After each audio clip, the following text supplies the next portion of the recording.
नमस्कार।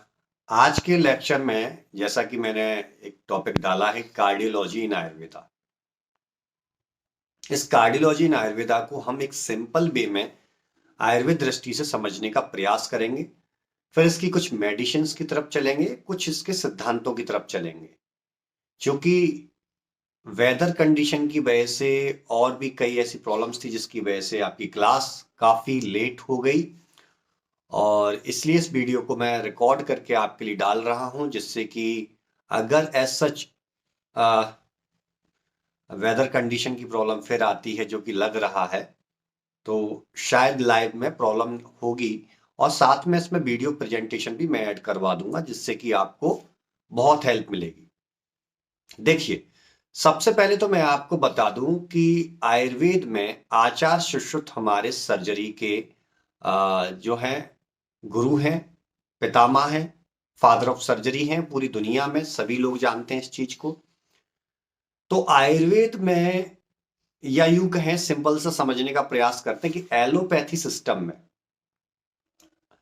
हार्ट की कई प्रकार की सर्जरीज बताई गई हैं। कार्डियक सर्जरी सजेस्ट करते हैं, एंजियोप्लास्टी करते हैं, कई प्रकार की सर्जरीज होती हैं जो कार्डियक पेशेंट्स के लिए बनाई गई हैं। जहां पर कार्डियक पेशेंट को स्टेंट वगैरह ये सारी चीजें जो लगाई जाती हैं, जो भी पूरा प्रोसीजर है उस पर मैं नहीं जाऊंगा, वो सभी जानते हैं कि कैसे क्या होता है इन सारी चीजों का।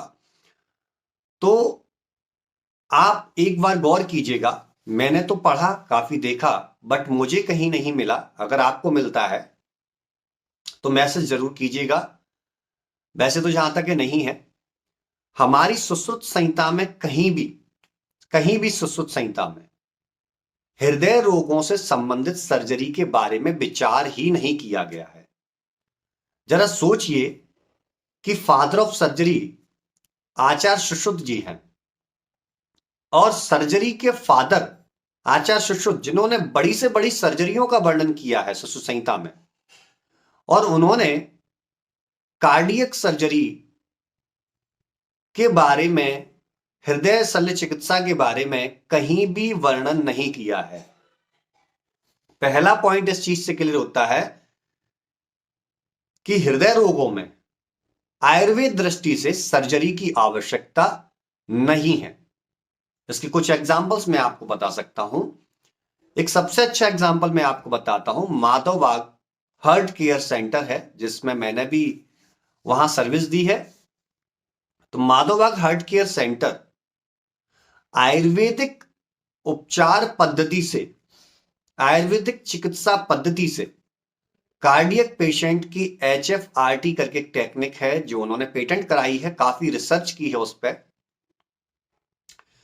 वो उस पद्धति से, आयुर्वेद की पद्धति से, कई पेशेंट्स की ट्रिपल वेसल जो ब्लॉकेज हैं उनको ओपन कर रहे हैं, ट्रिपल वेसल डिजीज को ठीक कर रहे हैं, सिंगल वेसल डिजीज को, डबल वेसल डिजीज को ठीक कर रहे हैं, और अच्छे तरीके से मैनेज कर रहे हैं। और पेशेंट की मेडिसिन बंद करवा रहे हैं, कई प्रकार के पेशेंट्स की जो कि हाइपरटेंशन की मेडिसिन ले रहे थे, या कार्डियो जो मेगाली है उसकी मेडिसिन ले रहे थे, या लेफ्ट वेंट्रिकुलर हाइपरट्रॉफी है उसकी मेडिसिन ले रहे थे, एथेरोस्क्लेरोसिस है उसकी मेडिसिन ले रहे थे।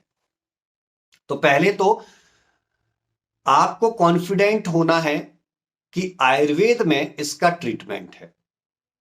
और जैसे एलोपैथिक डॉक्टर किसी भी क्रिटिकल कंडीशन का ट्रीटमेंट करने से पहले कंसेंट फॉर्म पेशेंट से लेते हैं, तो वो कंसेंट फॉर्म मैंने आपको स्टार्टिंग की क्लासेस में भी बताया, उसमें प्रीवियस रिकॉर्डेड लेक्चर है, उनमें भी मैंने काफी बार बात की है कि कंसेंट फॉर्म हर डिजीज में भरवा के रख लीजिए।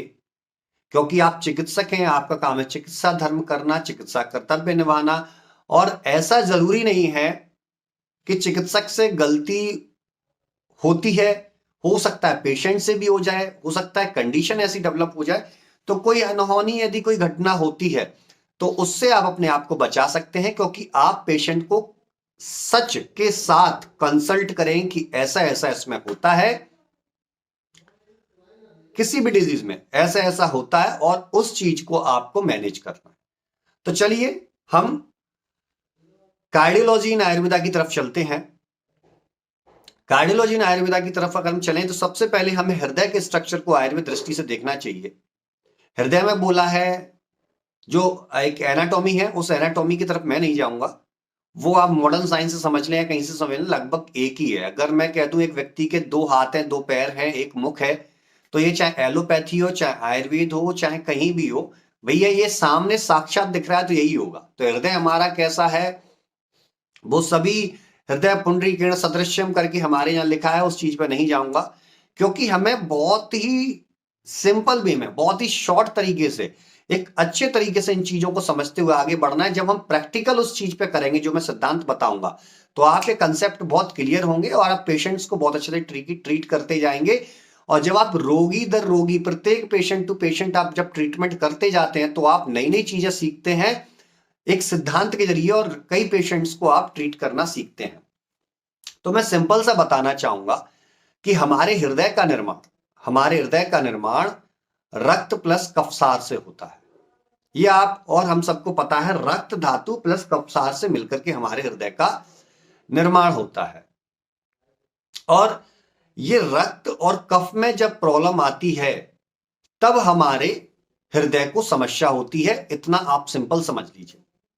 ये बहुत बड़ा मैं पोर्शन आपको बता रहा हूं सिंपल तरीके से। जब भी हमारे रक्त में प्रॉब्लम आएगी, जब भी हमारे कफ दोष में प्रॉब्लम आएगी, तो हमारे हृदय को प्रॉब्लम आनी है।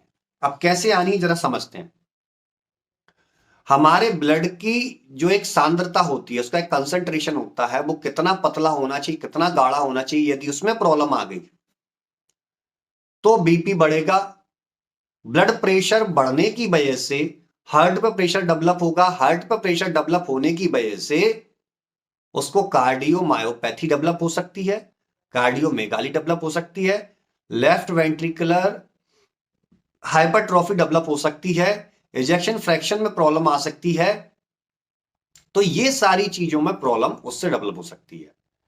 अब इसको एक सिंपल वे में समझिए।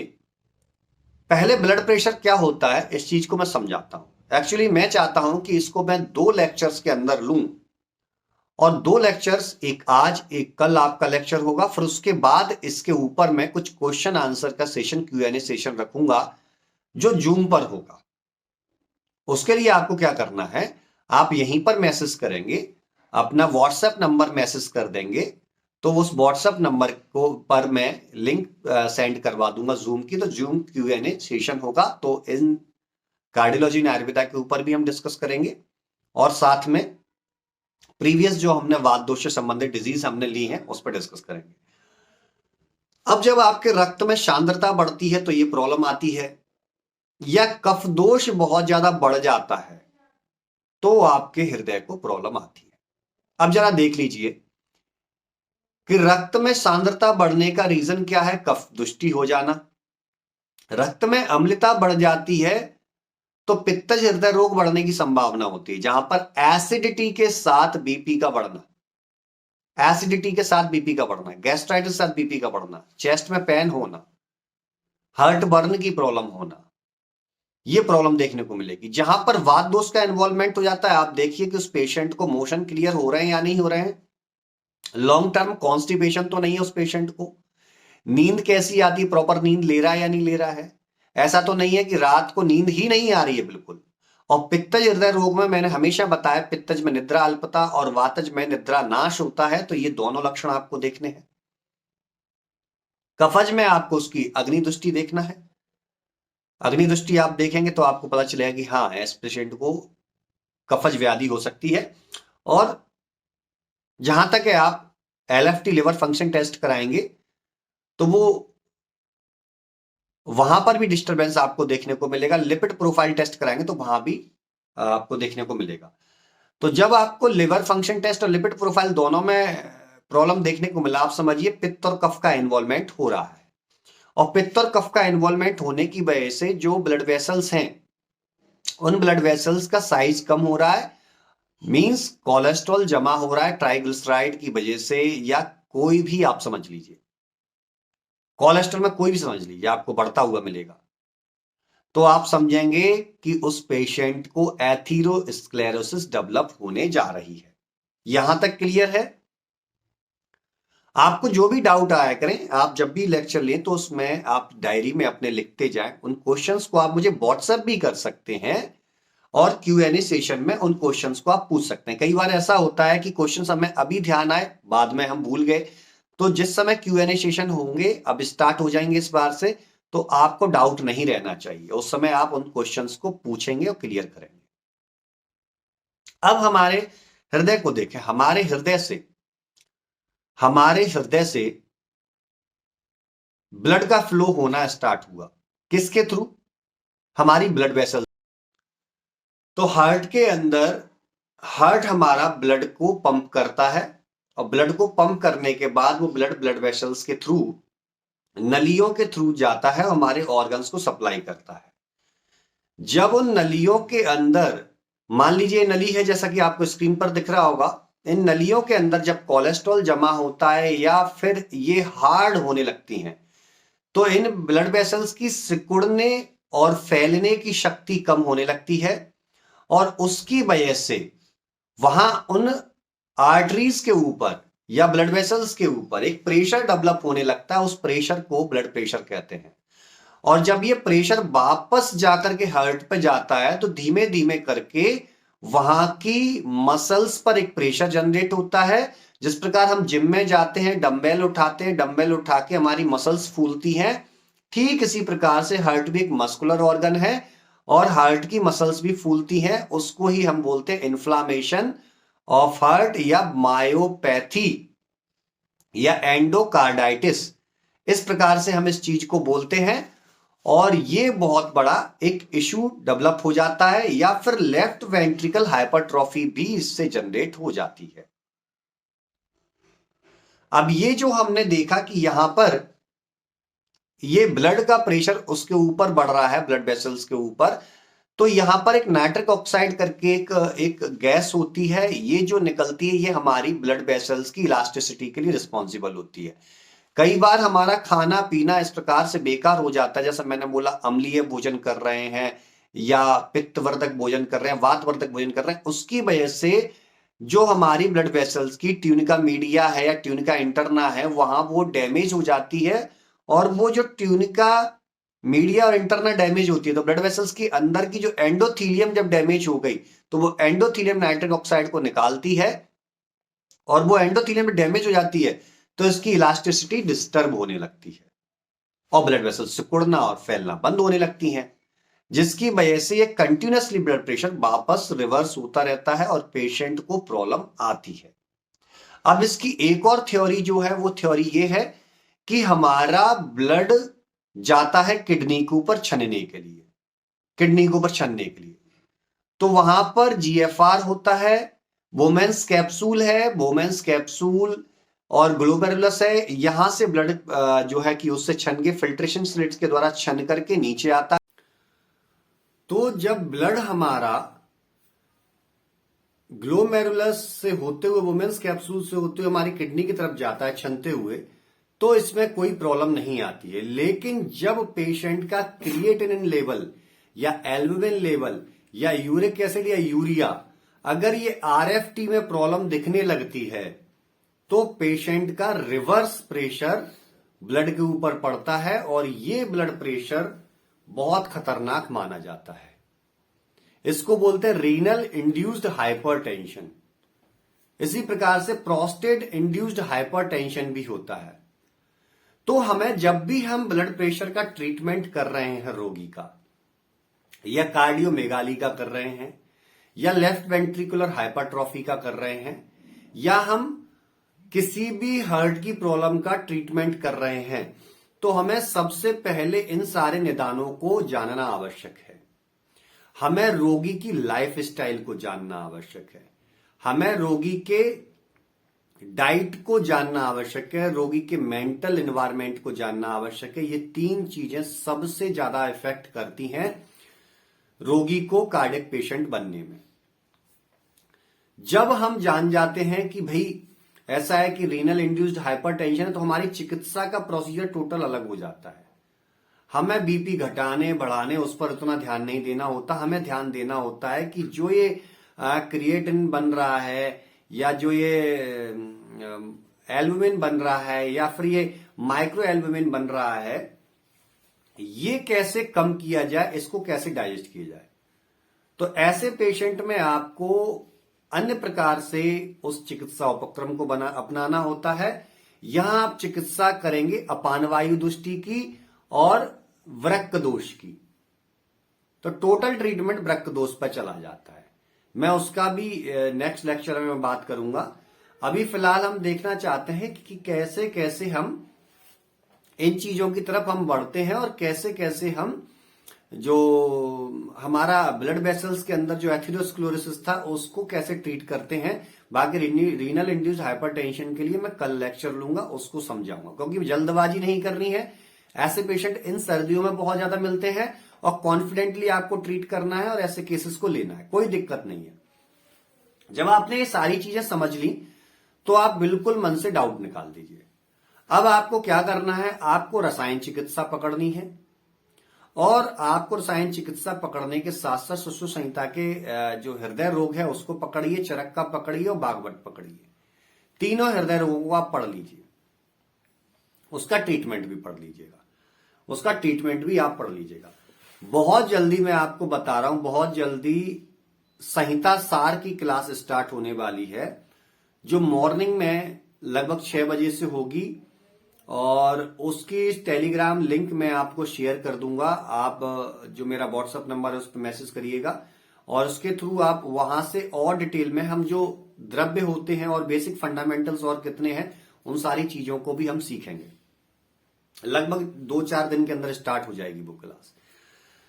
तो जब आपके पास पेशेंट आता है कि बीपी बढ़ा हुआ या ट्रिपल वेसल डिजीज है, कॉर्नरी आर्टरी ब्लॉकेज जिसको बोलते हैं, कॉर्नरी आर्टरी डिजीज या सीएडी जिसको बोलते हैं, ऐसा डिजीज का पेशेंट आता है, आप उसकी आराम से एंजियोग्राफी जो भी वो रिपोर्ट्स लेकर आ रहा है उसको देखिए और उस पेशेंट को सिंपली आपको कुछ चीजें करने को बोलनी है। पहले तो उसकी लाइफ स्टाइल को मैनेज करिएगा। उससे पहले आप क्या करिए, उस पेशेंट की सीवियरिटी चेक कीजिए। सीवियरिटी कैसे, पेशेंट से कहिए कि 20 कदम आपको तेज चलना है और 20 कदम वापस आना है, ऐसे 5 आपको राउंड लगाने हैं। ऐसे कितने, 5 स्टेप लगाने हैं। अगर इन 5 स्टेप को लगाते लगाते पेशेंट को सांस फूलने लगे तो उसको रोक दीजिएगा, या उसको दर्द महसूस होने लगे तो उसको रोक दीजिएगा, उससे कहीं बैठ जाइए, क्योंकि वो क्लियर एमआई का पेशेंट है, मायोकार्डियल इंफार्क्शन का पेशेंट है। ऐसे एक पेशेंट थे मेरे पास, शिवपुरी से आए थे। लगभग उनका इजेक्शन फ्रैक्शन 40 के आसपास था और उनको दोनों कॉर्नरी आर्टरी ब्लॉकेजेस थे। उनको मैंने अपने क्लिनिक पर चला के देखा तो वो मुश्किल से 20 कदम तो नहीं, 10 कदम चल के वापस आ गए। उनकी सांस फूलने लगी। फिर मैंने और बोला कि थोड़ा सा और चलिए। वो चले, उनको थोड़ा सा दर्द महसूस होने लगा। मैंने उनका बीपी चेक किया, उनका पल्स रेट चेक किया, मैंने उनका SpO2 चेक किया। SpO2 डाउन होने लगा था, बाकी सब बढ़ने लगा था। तो हमें वहां कंफर्मेशन आ गया कि नहीं, ये पेशेंट अब कार्डिक पेशेंट है, कंप्लीटली कार्डिक पेशेंट है, कोई प्रॉब्लम नहीं है, अब इसको ट्रीट करेंगे। अब यहां पर क्या होता है, एक चीज हम मान लेते हैं कि भाई ब्लड वेसल्स में ब्लॉकेजेस हैं। लिपिड प्रोफाइल भी देख ली हमने। लिपिड प्रोफाइल में क्या पता चला हमें कि इसकी लिपिड प्रोफाइल में उस पेशेंट के कोलेस्ट्रॉल जमा है। अब ऐसे पेशेंट के ट्रीटमेंट के लिए हमें दीपन पाचन द्रव्य देने हैं।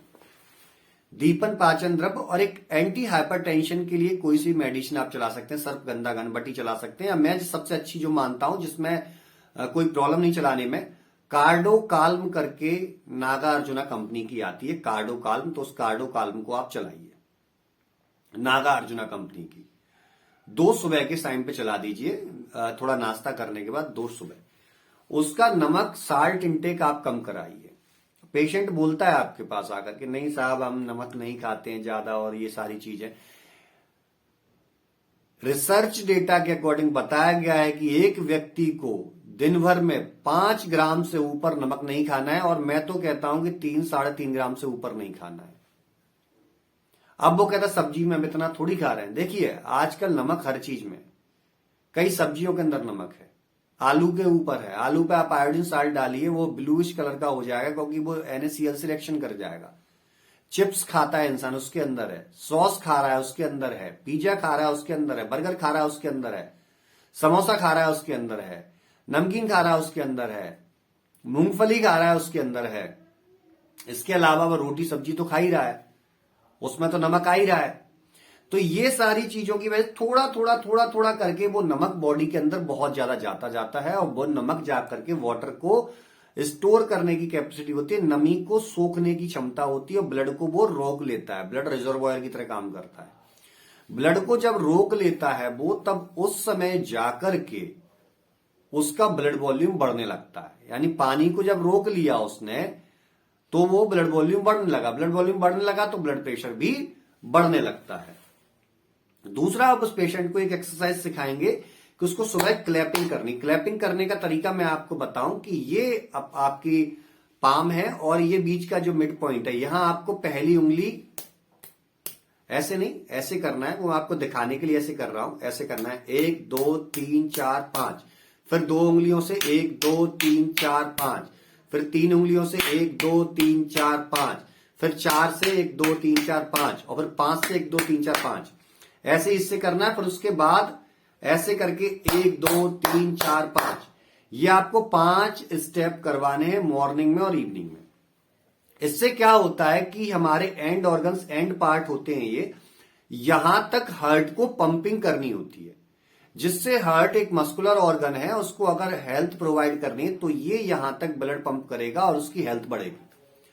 और साथ में जब ब्लड पूरे ऑर्गन में और सभी ऑर्गन्स तक जाता है तो पूरी बॉडी की हेल्थ जनरेट होती है, हीट जनरेट होती है, जो कि कोलेस्ट्रॉल को डिसॉल्व करने के लिए बहुत अच्छी होती है। और चाहे तो मान लीजिए कि एक्यूप्रेशर पॉइंट भी इससे हमारे हील होने लगते हैं, चाहे आप ऐसे भी समझ सकते हैं। तो आपको ये करवाना है, पहला नमक बंद करवाना है, दूसरा ये करवाना है। अब तीसरे नंबर पर हम एक चीज मान के चलते हैं कि कोलेस्ट्रॉल तो चलो हमने बढ़ा हुआ देख लिया, फिर हम मान के चलते हैं कि उसकी अंदर से एंडोथीलियम रप्चर्ड हो ही गई होगी। अगर 50 इयर्स के ऊपर या 45 इयर्स के ऊपर का पेशेंट आ रहा है तो मान लीजिए कि उसकी रप्चर्ड हो गई होगी, क्योंकि इतना हेल्दी खाना कोई नहीं खा रहा है, इतनी हेल्दी लाइफस्टाइल कोई नहीं जी रहा है। तो आप रसायन चिकित्सा के लिए वहां पर कुछ भी रसायन आप ऐड कर लेंगे।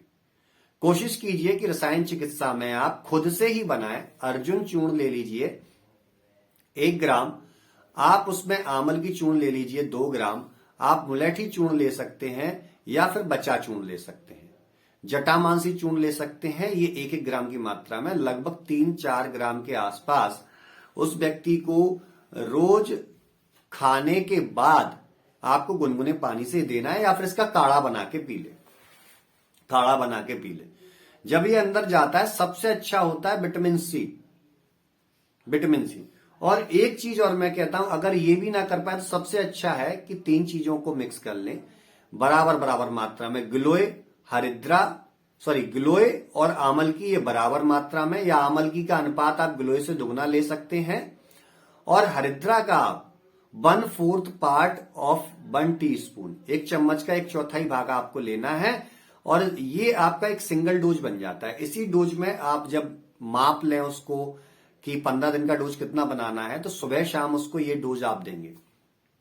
और अर्जुन की चाय आपको देनी है, क्योंकि अर्जुन एक सिग्नेचर थ्योरी के अनुसार जो जैसा दिखता है वो वैसे ही ऑर्गन को अच्छा करने का प्रयास करता है। तो अर्जुन को भी आपको देखना चाहिए। ऊपर से कसाय द्रव्य है तो वो कोलेस्ट्रॉल को कम करने का काम करेगा, कोलेस्ट्रॉल को कम करने का काम करेगा। तो यहां पर हृदय महाकसाय क्या करते हैं, मैं यहां खिचड़ी नहीं पकाना चाहता, हृदय महाकसाय क्या करते हैं इस पर मैं कल बात करूंगा। अम्लीय स्वभाव के क्यों हैं, कल बात करूंगा मैं। अगर अभी मैं यहां बीच में घुसड़ने लग जाऊं तो नॉलेज इतनी है इन चीजों के ऊपर आयुर्वेद में कि आप कंफ्यूज हो जाओगे। अभी मैं स्टेप बाय स्टेप चल रहा है। जब आपने ये सारी चीजें सीख ली तो आपको लिपिड को कम करने के लिए मेडिसिन देनी है, जो कैसी होनी चाहिए, कटु विपाकी, उष्णवीर और रूक्ष नेचर की होनी चाहिए। कटु विपाकी, उष्णवीर और रूक्ष नेचर की होनी चाहिए, और ज्यादा रूक्ष भी नहीं होनी चाहिए। यदि कोई व्यक्ति वातज प्रकृति का है और उसको ज्यादा रूक्ष मेडिसिन आप दोगे तो उसे नुकसान कर जाएगी। तो उसके लिए क्या करेंगे आप, घृत प्रिपरेशन के लिए दाढ़ीमास्टक घृत का प्रयोग करवा दीजिए उसको। दाढ़ीमास्टक घृत का प्रयोग करवा सकते हैं, या अर्जुन क्षीरपाक का प्रयोग करवा सकते हैं। ये उसके साथ ऐड कर दीजिए। तो ये किन मेडिसिन में मिलता है?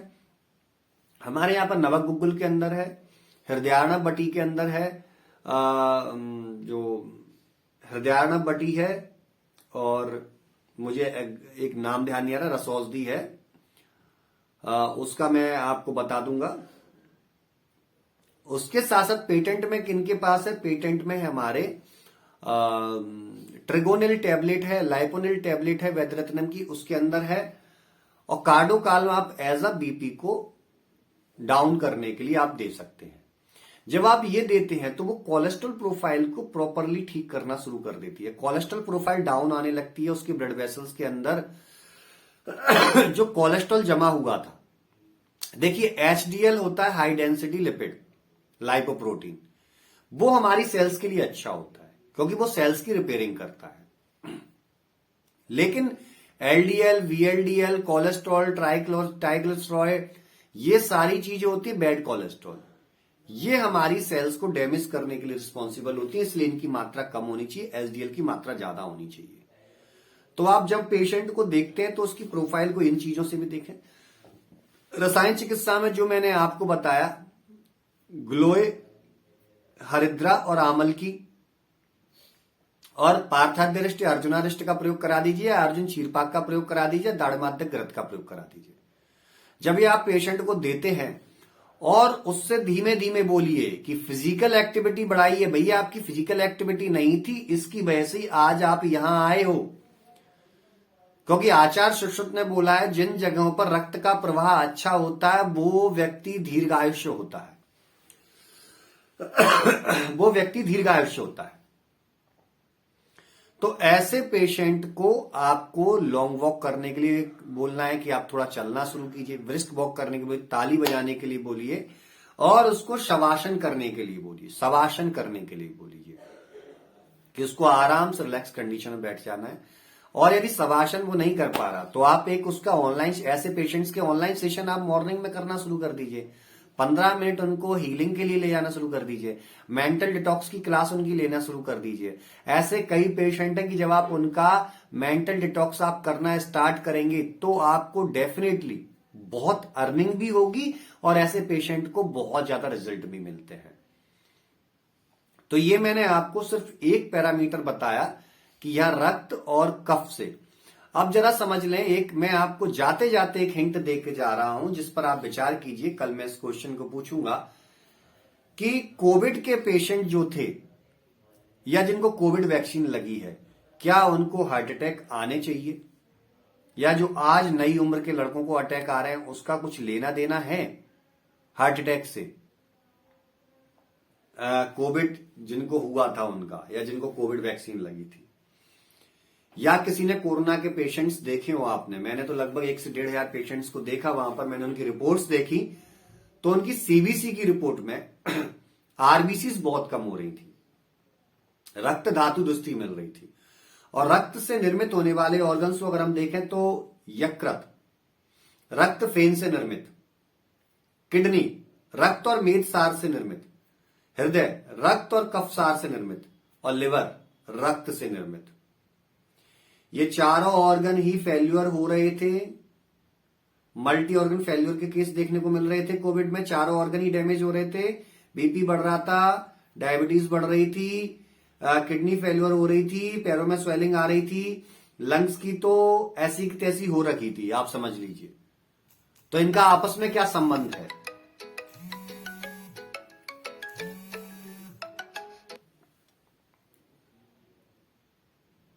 इनका आपस में क्या संबंध है, इस चीज पर चर्चा हम कल करेंगे। तो चलिए आज के लेक्चर को यहीं मैं समाप्त करता हूं। कल फिर नेक्स्ट लेक्चर में आपको ऐप के थ्रू ही करेंगे, मौसम अच्छा रहा तो, या फिर मैं इसी प्रकार से आपको रिकॉर्ड करके प्रोवाइड करूंगा।